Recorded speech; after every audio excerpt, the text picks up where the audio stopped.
Hello student, नमस्कार, राधे राधे। स्वागत है आप सभी का उत्कर्ष के इस ऑनलाइन सेगमेंट में, जब मैं आपका दोस्त, आपका होस्ट सत्येंद्र जोशी स्वागत और हार्दिक अभिनंदन करता हूं हमारे इस ढीठ अद्भुत प्लेटफॉर्म पर। सभी को नमस्कार, राधे राधे, जय श्री कृष्णा, जय श्री राम, जय माता दी and good afternoon to all.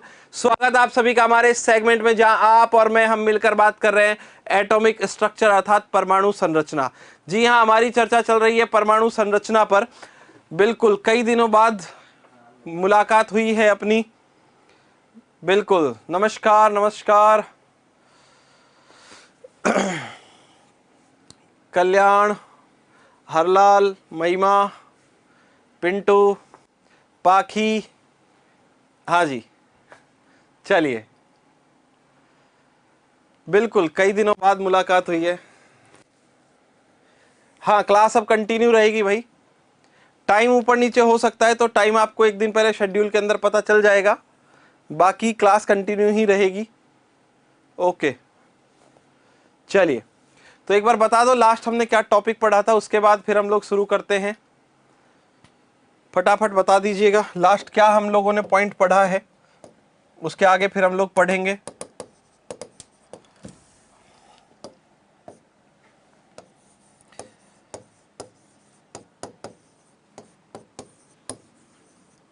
Okay, atomic mass पढ़ लिया था हम लोगों ने, ठीक है। मतलब हम लोगों को, मैंने आपसे फिर लास्ट क्लास में कहा था, इसके बाद हम लोग क्वेश्चन करने वाले हैं कुछ, ठीक है, जहां मैंने आपको इलेक्ट्रॉन प्रोटॉन न्यूट्रॉन निकालने सिखाने हैं। हाँ जी, symbolic representation of atom. Okay भाई,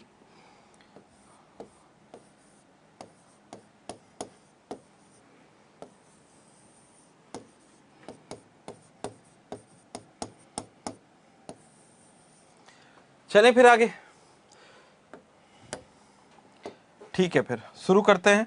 देखो, हाँ बिल्कुल हो गया, परमाणु का प्रतीकात्मक प्रदर्शन हो गया है, तो क्वेश्चन सॉल्व करते हैं।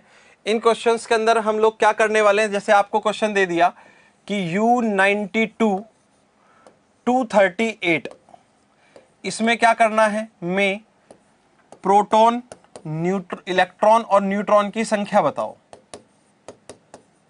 ये बतानी है। बहुत आराम से हो जाएगा। जी हाँ, चलिए, हाँ जी, ठीक है। अजय, आपको हमारी बहुत याद आ रही है, अब कहीं मत जाना छोड़कर। भाई कोर्स खत्म हो जाएगा तब तो छोड़ के जाना ही पड़ेगा ना। चलो, देखो कैसे सॉल्यूशन करेंगे, एकदम सिंपल क्वेश्चन है भाई, ठीक है। अगर ऐसे क्वेश्चन एग्जाम में आते हैं तो किस्मत खुली है आपकी, ठीक। कैसे होगा, देखो ये क्या है, ये है सर जेड। जेड बोले तो जेड का मतलब क्या होगा लाडलो, बहुत सही, एकदम परमाणु क्रमांक, परमाणु क्रमांक जेड, ठीक है। जितना परमाणु क्रमांक होगा उतना ही क्या होगा मेरे सखा, प्रोटॉन। तो साफ पता चल रहा है प्रोटॉन कितने हो गए, 92। क्लियर। दूसरी बात सुनो, हमने कहा कि अगर परमाणु उदासीन है तो जितने प्रोटॉन होंगे उतने ही इलेक्ट्रॉन भी होंगे, मतलब number of electron is equal to proton, तो इलेक्ट्रॉन्स की संख्या भी कितनी हो जाएगी, 92, ठीक है। आगे बताओ 238 क्या है, 238 है ए, ठीक है। 238 क्या है, ए मतलब एटॉमिक मास। ए बराबर क्या होता है अपने पास, P प्लस एन होता है, ये बताया था। अब लाडलो हमको क्या निकालना है, हमको तो एन निकालना है, तो एन बराबर क्या हो जाएगा, ए माइनस पी, मतलब एन बराबर कितना हो जाएगा, ये हो जाएगा 238 माइनस 92। 238 में से 92 घटाओगे तो कितना आ जाएगा, 146 आ जाएगा, 146 न्यूट्रॉन होंगे, ठीक है। बस इतना सा प्रश्न है, बोलो कोई दिक्कत हो तो बोलो, बोलो ना।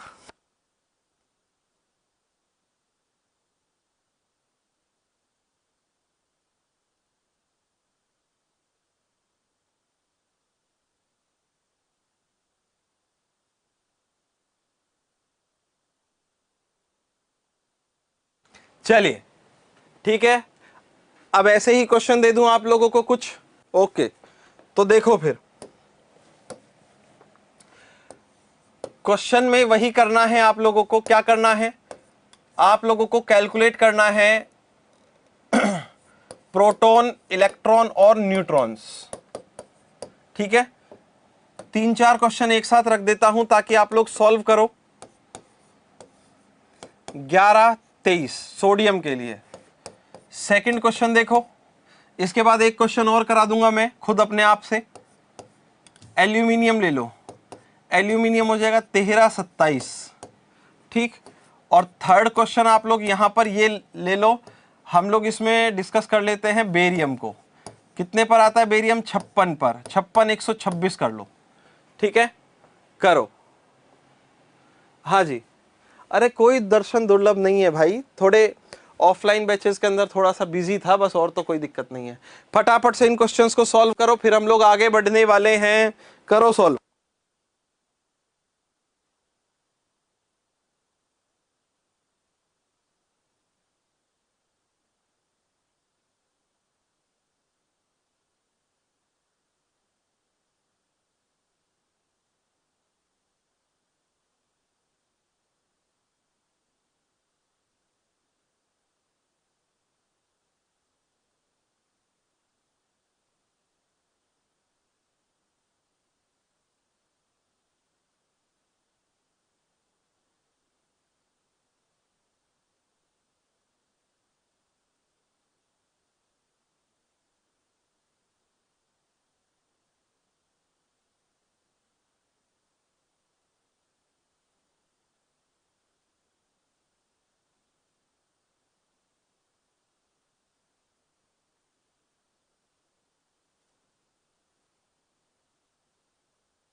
सॉल्व करके आंसर लिखो भाई, है ना, फटाफट से।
चलो भाई देखो, बिल्कुल करेक्ट, बिल्कुल करेक्ट, बिल्कुल करेक्ट, ठीक है।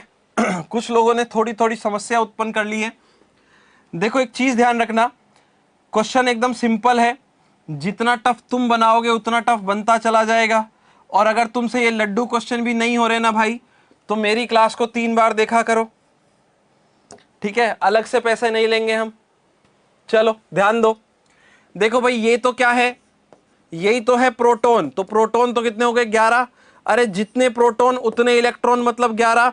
और न्यूट्रॉन कैसे निकालोगे? 23 माइनस 11, घटा दो रे, 12 हो गया। 11 11 12। यहां देखो प्रोटॉन कितने? 13, क्योंकि एटॉमिक नंबर 13 है। इलेक्ट्रॉन कितने? 13। क्यों 13?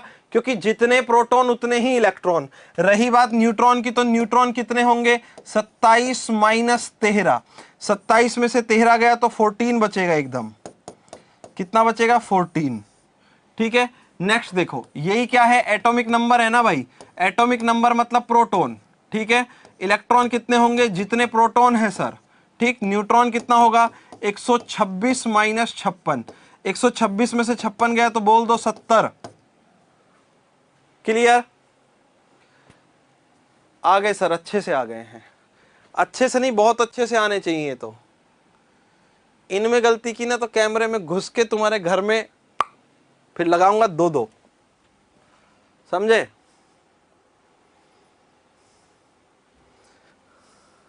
समझ गए? ओके, ठीक है। चलिए एक क्वेश्चन और देखो। U92 235, ठीक है, U92 235 में क्या कैलकुलेट करना? प्रोटॉन, इलेक्ट्रॉन और न्यूट्रॉन। अब ये क्वेश्चन मैंने क्यों रखा है उसके पीछे कारण बता देता हूं। आप में से कुछ लोग हमसे ये कहेंगे, सर थोड़ी देर पहले तो आपने U92, हाँ 92 238 लिखा था, अब 235 लिख दिया। अरे भाई अगला टॉपिक क्या है? समस्थानिक। क्या है? समस्थानिक। तो पहले से ही बता देता हूं, परमाणु क्रमांक समान मगर द्रव्यमान संख्या भिन्न भिन्न, पढ़ रखा है ना पहले भी समस्थानिक। तो यहां से वही चीज को रिप्रेजेंट किया है कि एक ही परमाणु 2 या 2 से अधिक, मतलब क्या रख सकता है?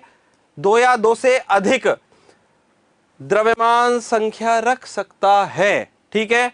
मतलब इन्हें हम लोग क्या कहेंगे? समस्थानिक। प्यार से क्या कहेंगे? आइसोटॉप्स, ठीक है। चलो देखो सॉल्यूशन इसका। प्रोटॉन कितने होंगे? 92, क्योंकि एटॉमिक नंबर 92 है। इलेक्ट्रॉन कितने होंगे? इलेक्ट्रॉन होंगे 92, क्योंकि प्रोटॉन 92 है। अब भाई न्यूट्रॉन कितने होंगे? न्यूट्रॉन कितने होंगे? न्यूट्रॉन होंगे 235 माइनस 92। तो 235 माइनस 92। अब इसको ना, जो मैं आप लोगों को आंसर बता रहा हूं, इसको भेज दो आप लोग अपनी मैडम के पास, ठीक है। हाँ जी, कितना आया? 143, 143, बिल्कुल। चलो ठीक है, हाँ जी, हाँ बिल्कुल करेक्ट है ना, सही है। चलो अगला टॉपिक पढ़ेंगे भाई। समस्या नहीं है? नहीं है सर। चलो नेक्स्ट टॉपिक, अभी बताया समस्थानिक। क्या कहोगे प्यार से? आइसोटॉप्स। नाम से पता चल रहा है, सम मतलब समान, स्थानिक मतलब स्थान वाले। पेरियोडिक टेबल में स्थान का मतलब क्या होता है मेरे सखा? पेरियोडिक टेबल में स्थान का मतलब होता है परमाणु क्रमांक। तो भाई ऐसे एटम्स जिनमें परमाणु क्रमांक अर्थात एटॉमिक नंबर सेम हो मगर मास नंबर अर्थात द्रव्यमान संख्या भिन्न भिन्न होती है, उन्हें हम लोग क्या कहते हैं? समस्थानिक। क्या कहते हैं उनको? हम लोग समस्थानिक कहते हैं। एकदम सिंपल डेफिनेशन है सखा।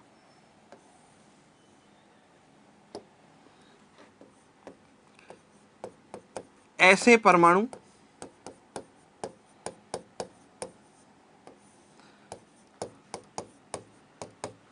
जिसमें परमाणु क्रमांक समान, ऐसे लिखो, जिनके परमाणु क्रमांक समान, एटॉमिक नंबर क्रमांक समान, किंतु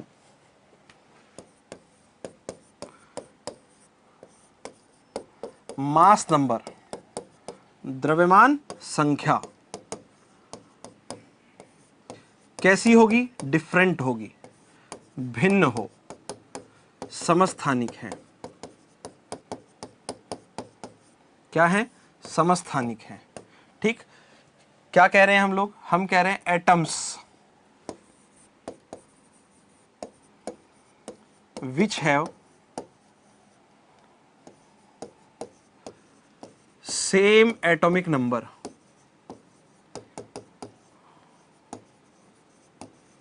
but different atomic mass और mass number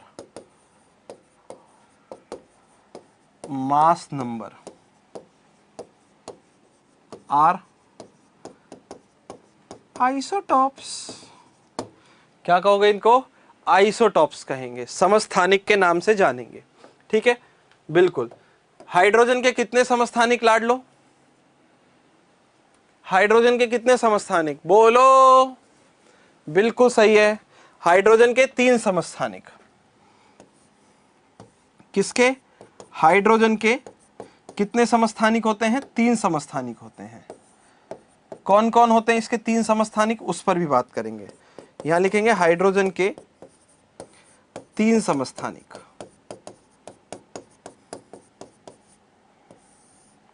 अभी 3 समस्थानिक कौन कौन से हैं सुनो। पहला है प्रोटियम,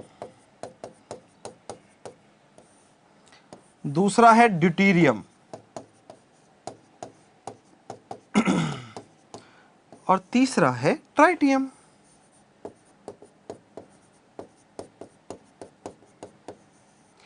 प्रोटियम को P या H से रिप्रेजेंट करते हैं।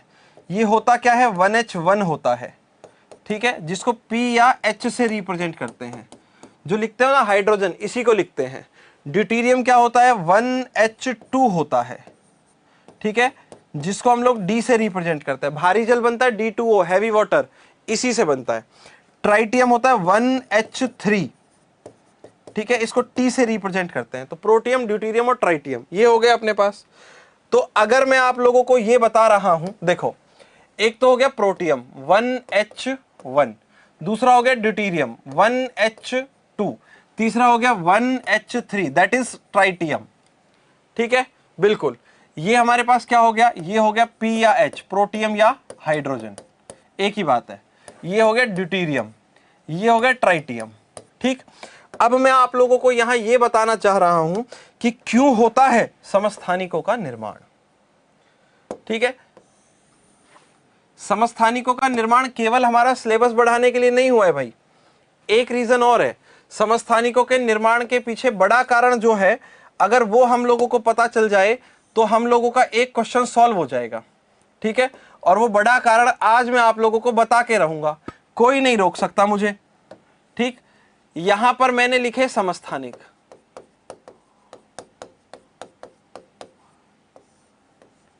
यहां मैं आप लोगों को बता रहा हूं कण। कण में किसकी बात करेंगे? सब एटॉमिक पार्टिकल्स की, अवपरमाणविक कणों की। अवपरमाणविक कण कितने होते हैं? Each and every atom have 3 fundamental sub atomic particles, electron, proton and neutron. प्रत्येक जो भी हमारे पास परमाणु होगा उसके पास 3 फंडामेंटल पार्टिकल्स होते हैं। कौन कौन से? प्रोटॉन, इलेक्ट्रॉन और न्यूट्रॉन, ठीक है, ये 3 पार्टिकल्स होते हैं, प्रोटॉन, इलेक्ट्रॉन और न्यूट्रॉन। अब यहां हम लोग उन्हीं की संख्या पर डिस्कशन करेंगे एक बार कि प्रोटॉन कितने हैं, इलेक्ट्रॉन कितने हैं और न्यूट्रॉन कितने हैं। तो जब मैं आप लोगों को यह बता रहा हूं, देखो एक बार तीनों पर नजर डाल लो। परमाणु क्रमांक 111 है, बिल्कुल है। द्रव्यमान संख्या 1 2 3 अलग है, मतलब ये समस्थानिक है। पहली चीज क्लियर। दूसरी और इंपॉर्टेंट बात सुनो, प्रोटॉन कितने होंगे? 1 होगा सर, क्योंकि इसका परमाणु क्रमांक 1 है। इसका परमाणु क्रमांक 1 है इसलिए 1 होगा, परमाणु क्रमांक 1 है इसलिए 1 होगा। जितने प्रोटॉन उतने इलेक्ट्रॉन। चाहो तो आंख बंद करके लिखना, मगर टेढ़ा मेढ़ा मत लिख देना, ठीक है जी हाँ। तीसरे नंबर पर बात करें तो देखो 1 - 1 करोगे 0, नील बटे सन्नाटा, ठीक। 2 - 1 करोगे तो 1, ठीक है। 3 - 1 करोगे तो कितना आएगा? 2। अब यहां देखो, सभी में प्रोटॉन की संख्या बराबर है, सभी में इलेक्ट्रॉन की संख्या सेम है और सभी में न्यूट्रॉन की संख्या अलग अलग है। तो यहां से कंक्लूजन अर्थात निष्कर्ष क्या निकलता है कि समस्थानिकों के निर्माण का कारण उनके नाभिक में उपस्थित न्यूट्रॉनों की संख्या का अंतर है। तो समस्थानिक किस कारण से बनते हैं? न्यूट्रॉनों की संख्या में भिन्नता के कारण समस्थानिकों का निर्माण होता है। अगर आपसे एग्जाम में पूछ ले समस्थानिकों के निर्माण का कारण, तो बिना शर्माए बिना हिचकिचाए उसी ऑप्शन को आप लोग टिक कर दोगे जहां पर आपको यह लिखा मिलेगा। क्या लिखा मिलेगा? कि समस्थानिकों के निर्माण का कारण क्या है। ये देखो, समस्थानिकों के निर्माण का कारण हम लोग यहां पर बताएंगे।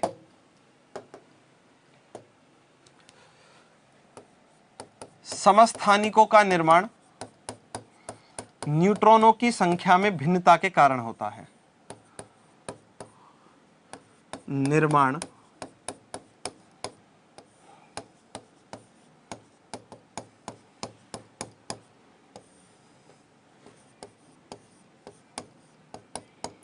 संख्या में अंतर के कारण होता है। किसके कारण? न्यूट्रॉनों की संख्या में अंतर के कारण। Isotopes are produced due to difference of number of neutrons in atoms.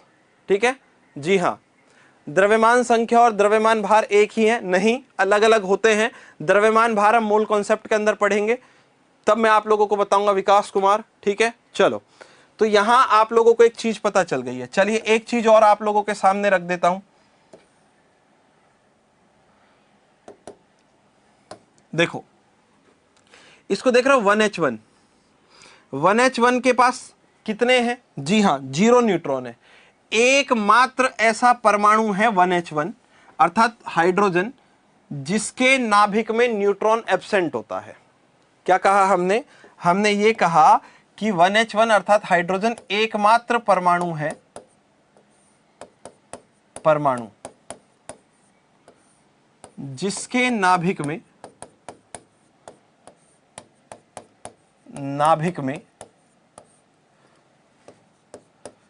क्या एब्सेंट होता है? न्यूट्रॉन एब्सेंट होता है, नहीं पाया जाता।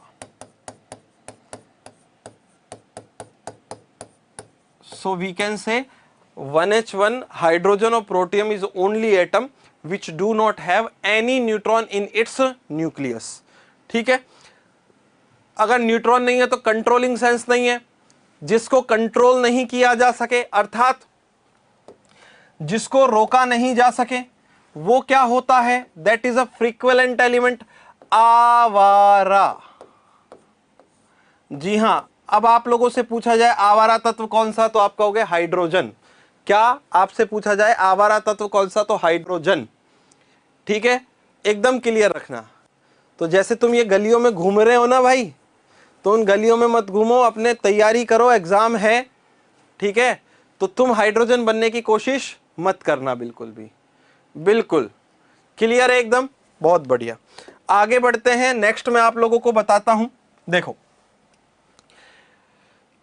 ऑक्सीजन के समस्थानिक जो हैं O16, O17, O18। ऑक्सीजन के भी 3 समस्थानिक हैं, 3 समस्थानिक।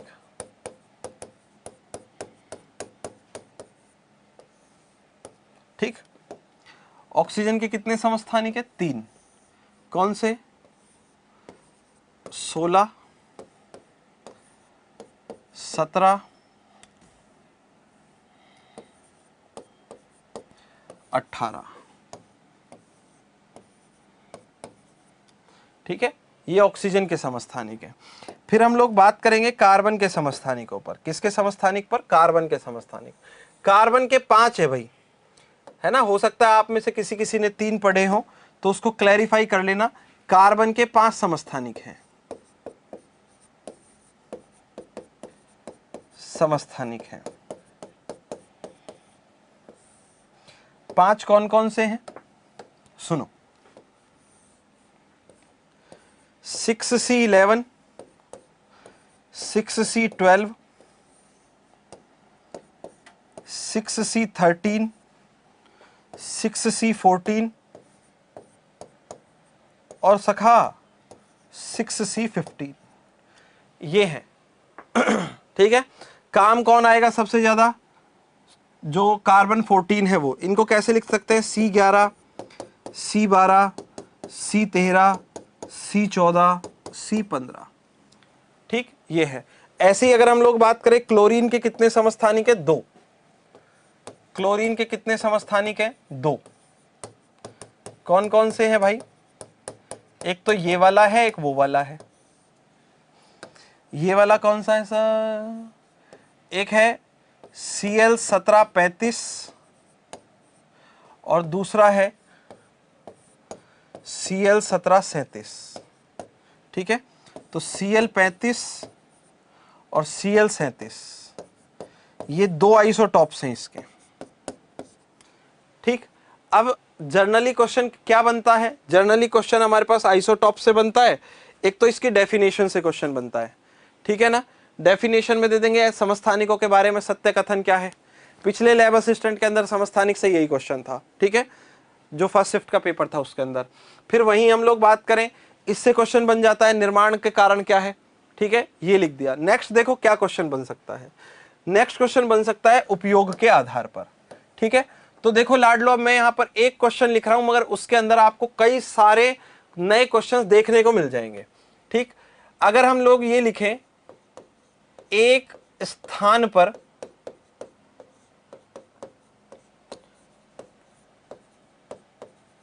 खुदाई के दौरान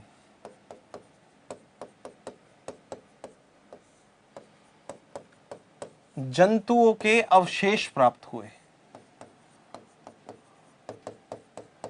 रिमेन्स ऑफ एनिमल्स, ठीक है, जंतुओं के अवशेष मतलब रिमेन्स ऑफ एनिमल्स, एनिमल्स ये प्राप्त हो गए हैं, ठीक है, प्राप्त हुए, तो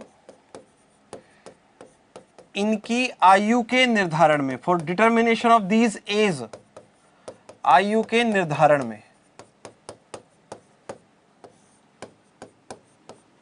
डिटर्मिनेशन ऑफ एज,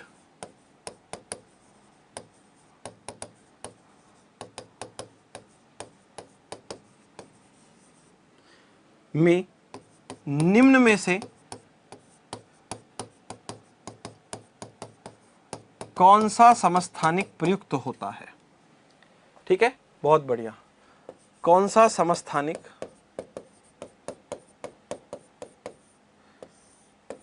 प्रयुक्त होता है।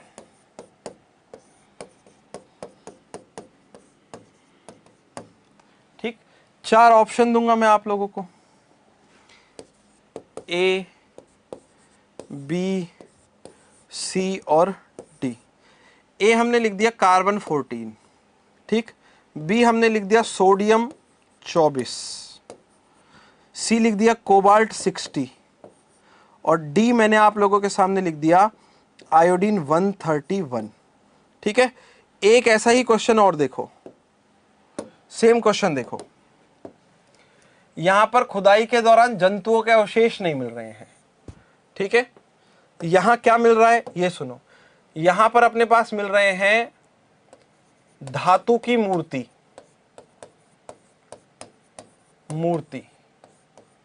व सिक्के, ठीक है, प्राप्त हुए। तो इनकी आयु के निर्धारण में कौन सा समस्थानिक उपयोग में आएगा। ऑप्शंस चेंज कर देते हैं, ठीक। ऑप्शन में हम लोग ले लेंगे यूरेनियम 235, यूरेनियम 238, ठीक, रेडियम 137, ठीक है, और कोबाल्ट 60 तो पहले ले लिया हम लोगों ने, थोरियम 200, ठीक है, ये हम लोग काम में लेंगे, है ना। चलिए 2 क्वेश्चन आप लोगों के सामने हैं, एक ये रहा और एक ये रहा, ठीक है। अब यहां सबसे बड़ी बात पता है क्या लाडलो, समझने की सबसे बड़ी बात है, जो हमें रिमेन्स ऑफ एनिमल्स मिले हैं ना सखा, मतलब जंतुओं के जो अवशेष मिले हैं, इन्हें हम लोग कहते हैं फोसिल्स, अर्थात जीवाश्म कहते हैं। क्या कहते हैं, जीवाश्म कहते हैं। जंतुओं के जो अवशेष मिले हैं इन्हें क्या कहते हो, इन्हें कहते हैं जीवाश्म। तो डायरेक्ट अगर क्वेश्चन में लिख कर दे दे कि एक स्थान पर खुदाई के दौरान जीवाश्म प्राप्त होते हैं, इनकी आयु के निर्धारण में निम्न में से किसका उपयोग किया जाएगा। कई स्टूडेंट ने एकदम करेक्ट आंसर दिया है, बिल्कुल। जब किसी स्थान पर खुदाई हो रही है तो वहां पर अगर फोसिल्स मिलते हैं तो कार्बन 14 के द्वारा हम लोग आयु का निर्धारण करते हैं। कार्बन 14 का उपयोग जिस मेथड में करते हैं उसे कहते हैं कार्बन डेटिंग मेथड, ठीक है। क्या आयु का निर्धारण जिस विधि से करते हैं उस विधि को क्या कहते हैं, carbon dating method, carbon dating विधि के नाम से जाना जाता है इसको। कौन सी विधि, कार्बन डेटिंग विधि द्वारा, कार्बन डेटिंग मेथड, ठीक है। सोडियम 24, सोडियम 24 का भी अपने आप में एक प्रश्न बनता है, इसका भी आप लोग लिखेंगे, सबका एक्सप्लेनेशन दे रहा हूं। ये रक्तचाप या रक्तदाब, जिसको हम लोग ब्लड प्रेशर कहते हैं, बीपी, ठीक है, उसके नियंत्रण में काम आता है। तो रक्तचाप नियंत्रण में सहायक, रक्तचाप नियंत्रण में सहायक। ठीक है, आप लोगों को पता होगा टाटा प्रोडक्ट जो है वो नए नए इनोवेशंस करता रहता है। तो एक नमक आता है मार्केट में, टाटा लाइट, ठीक है, जो स्पेशली किन के लिए आता है, जो ब्लड प्रेशर पेशेंट है उनके लिए आता है। टाटा लाइट में जो NaCl है उसके अंदर सोडियम 24 को भी शामिल किया गया है। किसको? सोडियम 24 को भी शामिल किया गया है भाई। नेक्स्ट हम लोग बात करेंगे कोबाल्ट 60 की। इसका उपचार किया जाता है इसका उपयोग किया जाता है कैंसर के उपचार में। जो रेडियोथेरेपी होती है उसमें इसको यूज करते हैं। तो कैंसर के उपचार में प्रयुक्त होता है ये। ठीक है, आयोडीन 131, शरीर में आयोडीन की कमी से गोइटर या गलगंड रोग हो जाता है जिसे घेंगा भी कहा जाता है। तो घेंगा के उपचार में इसको प्रयुक्त किया जाता है। किसके उपचार में? घेंगा, गलगंड, जिसको गोइटर भी कहते हैं, घेंगा या गोइटर के उपचार में प्रयुक्त।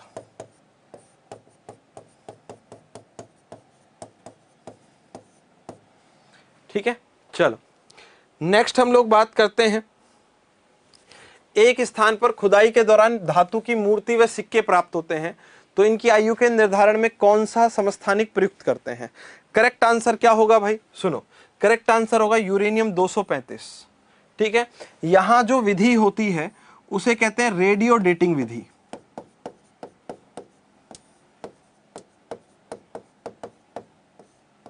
क्या कहते हैं इसको? रेडियो डेटिंग विधि कहते हैं इसको। अच्छा, इसका उपयोग हम लोग एक्सप्लोजिव अर्थात विस्फोटक पदार्थ बनाने में भी इसका उपयोग करते हैं। यूरेनियम 235 जो है विस्फोटक बनाने में भी काम में आता है। बड़े धमाके जब करने होते हैं ना, आतंकवादी इनका उपयोग करते हैं भाई। ठीक है, विस्फोटक पदार्थ बनाने में प्रयुक्त करते हैं, निर्माण में प्रयुक्त। ठीक, अच्छा एक चीज और सुनना, अगर विस्फोटक पदार्थ निर्माण में प्रयुक्त होंगे तो इनकी तस्करी भी होगी। ठीक है, हाँ, इनकी तस्करी भी होगी, और तस्करी की भाषा में इसे कहा जाता है येलो केक। तस्करी की भाषा में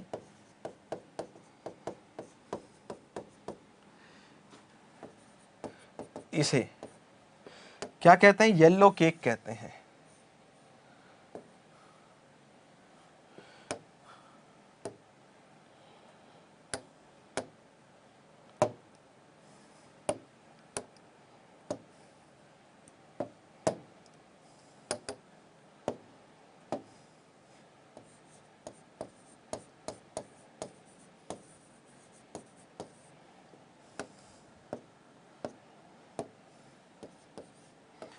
क्या कहते हैं इसको? येलो केक कहते हैं। किसे कहते हैं? यूरेनियम 235 को। यूरेनियम 238 जो होता है इसका उपयोग कहां किया जाता है? नाभिकीय भट्टियों में। नाभिकीय भट्टियों में ईंधन के रूप में। ठीक, यहां ध्यान दो, थोरियम, इसका उपयोग कहां करते हैं? परमाणु बम निर्माण में, परमाणु बम बनाने में। ठीक, लास्ट एक बचा हुआ है बिल्कुल बीचों बीच, उसके बारे में थोड़ा और सुनो।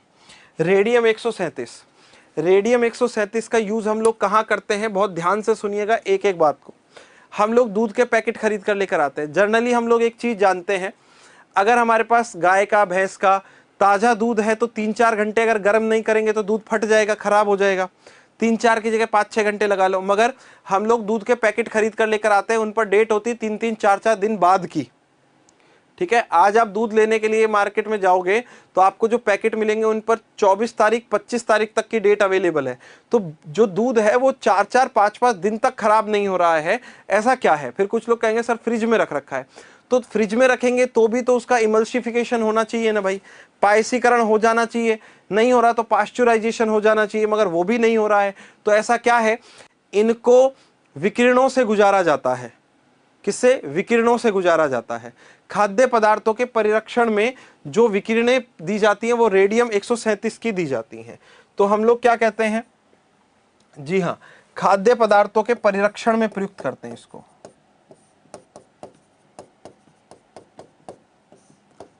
टेम्परेचर पर कुछ टाइम रखते हैं, फिर गर्म करते हैं, फिर वो क्रियाएं वापस से चलने लगती हैं। इससे न्यूट्रिएंट्स जो है ना वो प्रॉपर हमारी बॉडी तक सप्लाई नहीं हो रहे हैं, ये भी ध्यान रखना। तो ये है हमारे पास समस्थानिक। समस्थानिक से मिलता जुलता, ठीक है, एक टॉपिक संभारिक। अच्छा, एक चीज और बता देता हूं भाई, आप लोगों के लिए इंपॉर्टेंट है, ठीक है, जो ये वाले प्रश्न हैं या ये वाले क्वेश्चंस हैं, ये जेट में भी पूछे जाते हैं, सीयूईटी में भी पूछे जाते हैं, ठीक है, लैब असिस्टेंट वगैरह के एग्जाम में भी पूछे जाते हैं, ठीक है। जी हाँ, चलो नेक्स्ट हम लोग बात करेंगे इसमें संभारिक की। संभारिक मतलब आइसोबार्स। संभारिक मतलब आइसोबार्स, ठीक है।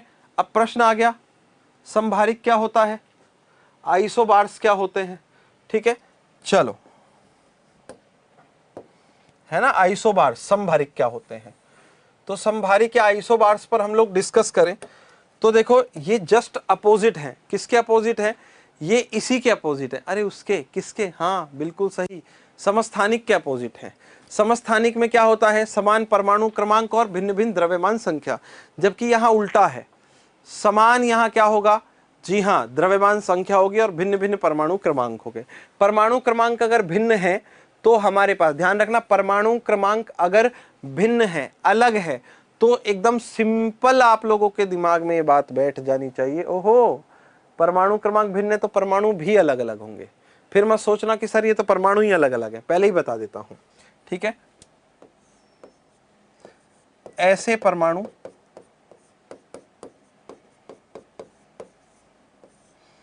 जिनमें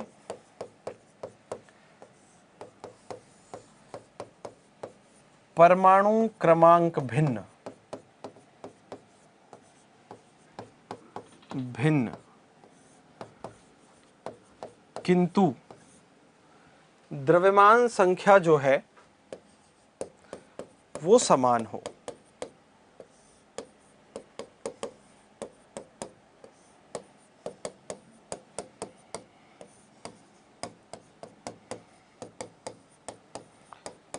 क्या कहलाते हैं, संभारिक हैं। क्या है, संभारिक है।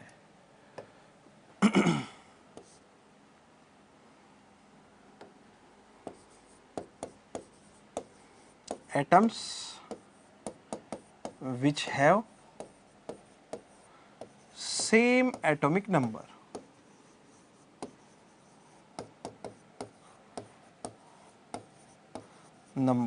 but different mass number, sorry, different atomic number but same mass,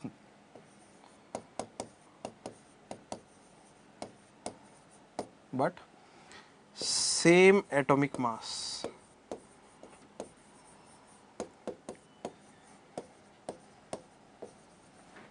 are isobars। जैसे देखो 6C14 थोड़ी देर पहले ही पढ़ा, और 7N14, 6 और 7 डिफरेंट है मगर दोनों के मास क्या है, 14 है, तो सेम हो गया, मतलब ये आइसोबार हो गया, ठीक है। एक एग्जांपल और देखो, सिलिकॉन, फास्फोरस और सल्फर। सबको पता है सिलिकॉन 14 नंबर पर आता है, फास्फोरस 15 पर और सल्फर 16 पर, 31, 31 और 31, ठीक। तो ये भी आइसोबार्स हैं। इस तरीके से हमारे पास आइसोबार्स अवेलेबल होते हैं, ठीक है। चलिए, हमने जितना अभी तक लिखा है सारा एक बार नोट करेंगे फिर आगे बढ़ेंगे। ये क्वेश्चन नोट करो पहले, फिर आगे बढ़ेंगे, है ना।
टाइम जो भी रहेगा आपको शेड्यूल में देखना पड़ेगा भाई, है ना। टाइम हो सकता है चेंज भी हो, बट क्लास कंटिन्यू होगी, है ना, परेशान नहीं होना है।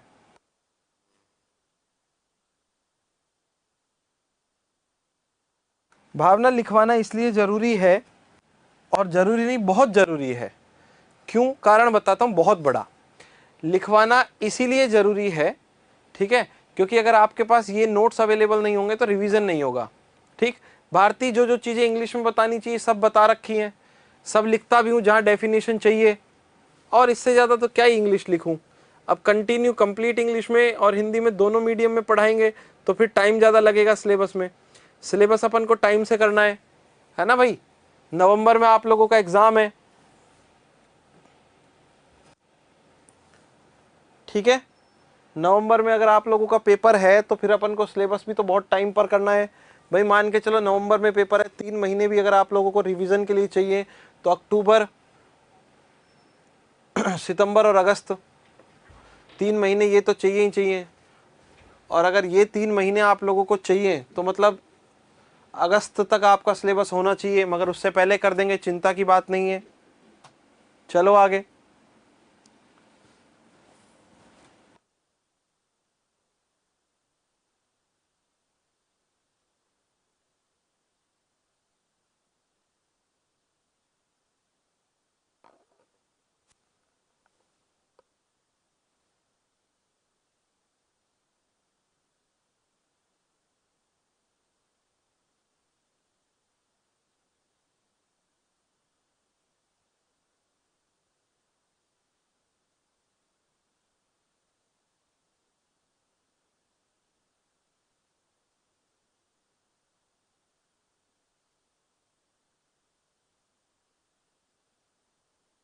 अपेंदर सिंह, अभी फॉर्म का कुछ पता नहीं है, जैसे ही नोटिफिकेशन आएगा तो हम आपको अपडेट दे देंगे, है ना। तो अभी परेशान मत हो भाई, अभी पढ़ाई पर ध्यान दो, फॉर्म बाद में भरेंगे।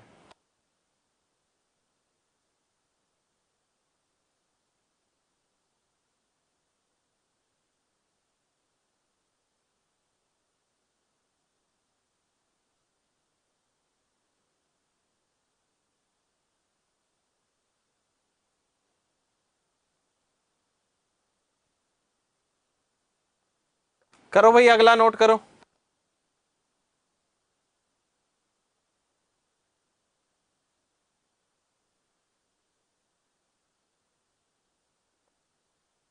भारती सब वीडियो मिलेंगी, वीडियो पीडीएफ सब मिलती हैं।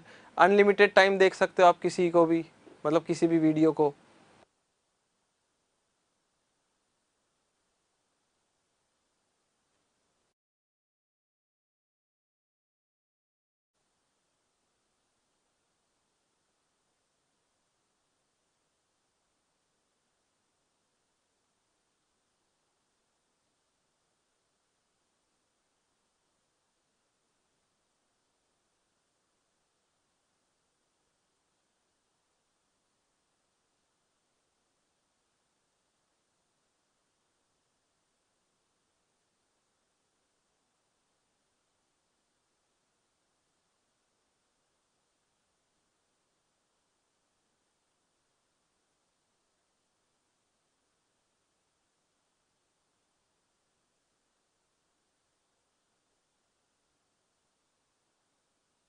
चलिए भाई आगे।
हाँ जी, तो ये संभारिक हो गए, इसके बाद फिर और बाकी चीजों पर डिस्कस करेंगे हम लोग।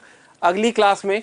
अभी मैं लेता हूं आप लोगों से विदा। तो आप लोग पढ़ते रहिए, आगे बढ़ते रहिए। जय हिंद, जय भारत, जय जवान, जय किसान, जय विज्ञान। राधे राधे।